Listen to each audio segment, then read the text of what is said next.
Good morning, brothers. I want Daymo to share something with you that he has written, which is really profound. And we're sharing it this morning in the houseboat with Hilary and Margaret. Got the fire going, having a nice cup of tea. Damo's here, and Nurse Margaret here. Bro, this is the best writing you've done so far, and I love it. Right, we're going deep. Let's go deep, bro. Yeah, so if you can offend, you will feel offence. If you can be offended, you will be. This is just a part of our lives. Offence and feeling misunderstood poisons your ability for love and forgiveness. Without being able to forgive someone for they didn't know any better, you are allowing your heart to be ill. You are expecting someone else to suffer while you drink the poison. Forgiveness heals all things. In true expression of love, you experience the fullness of joy. You will find the fullness of life, the fullness of contentment, and the fullness of wellness for yourself and your family when living with a compassionate and forgiving heart. Things which are taking your joy are having authority over you. The things in which you give authority to in your life mold your world. They give order to you.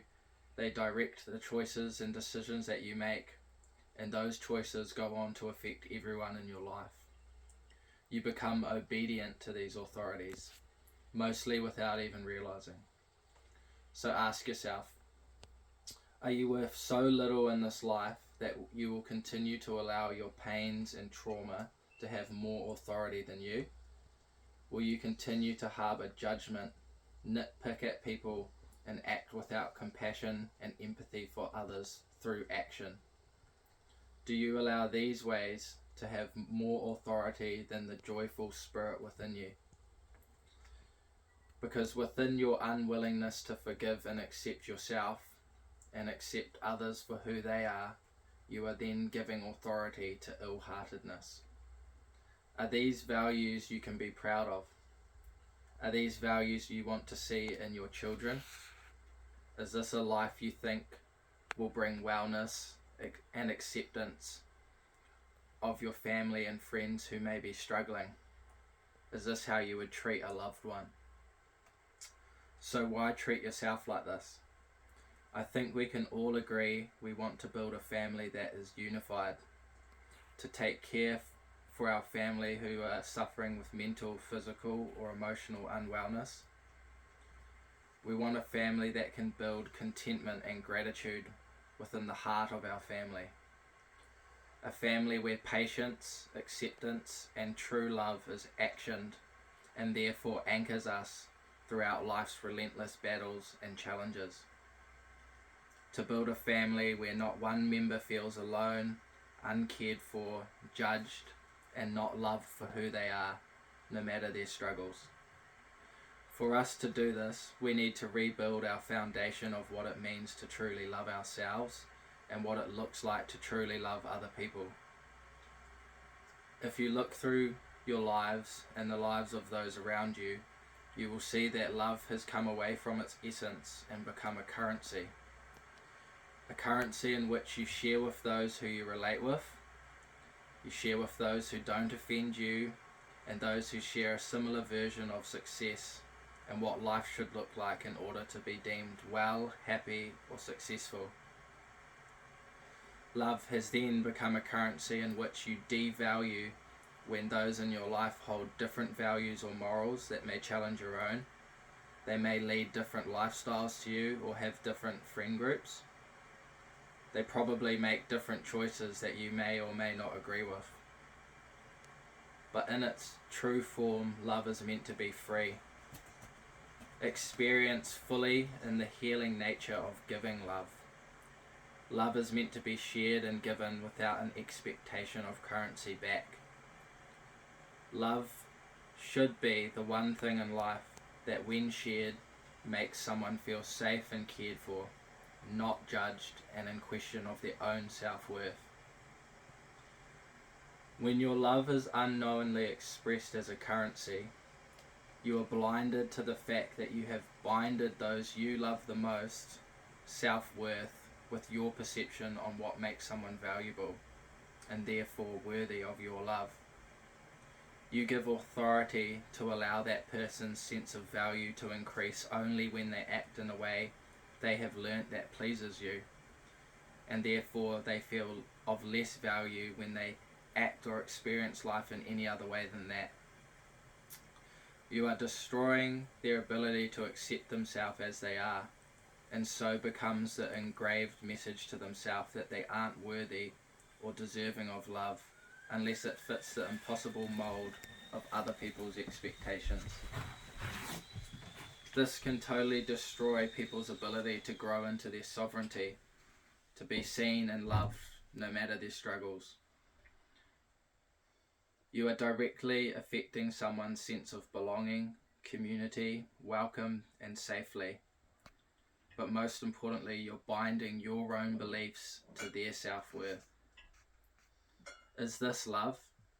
Is this how we create healthy men and healthy fathers? Is this what success looks like? I think we can all agree it isn't. I think it is our journey then to look in the mirror and ask ourselves if we want to continue walking this path, if we are happy with this current foundation of love, or do we want to rebuild this structure for ourselves, for our families, together? Wow. That's really awesome. That is really awesome. Isn't that an amazing piece of writing? It's great. Yeah. Mm. Really rings true. Yeah. It vibrates with me in the right way, that's for sure. Yeah. Yeah, I find that it takes the power away from the trauma that we have all experienced with certain people in our life, and it gives a common understanding is that we just have been imprinted on and developed different skewed versions of what love is and how it's to be expressed, you know? That's right. And I've always told, like with my family, I've always told my children that when you get into a relationship, what destroys it is expectations. Mm. Yeah. If you start having expectations of someone, then it's going to start eating away at the relationship. So, yeah. I think it's a hard one. And also having no attachment. And people really struggle with that one. Really struggle because they feel like if you've got no attachment, then how can you love me? Well, actually, I love you without the attachment. Yeah. And when you learn not to attach, then you can be free in your love. Yeah. Yeah. Yeah.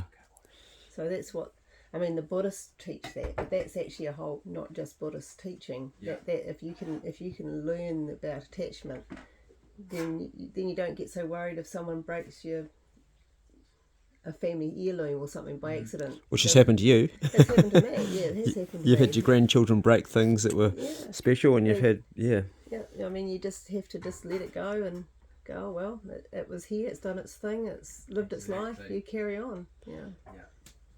And what you also raised, Daymo, is this conditional love that so many people experience. My father won't love me unless I act a certain way, unless I do this job, unless I succeed. My mother won't love me unless I get this diploma or I pass this course and such, or have the sort of family that she wanted me to have,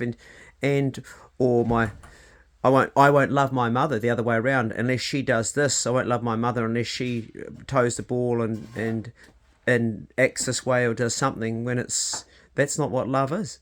Yeah. But I think that piece of writing, bro, is so far your best bit of work, and I'm really, really proud of you, man. It was put so beautifully, really, really good. Thanks, bro. Yeah, good to see men writing about their emotions, isn't it? Yeah. It's something that a lot more men could learn from you.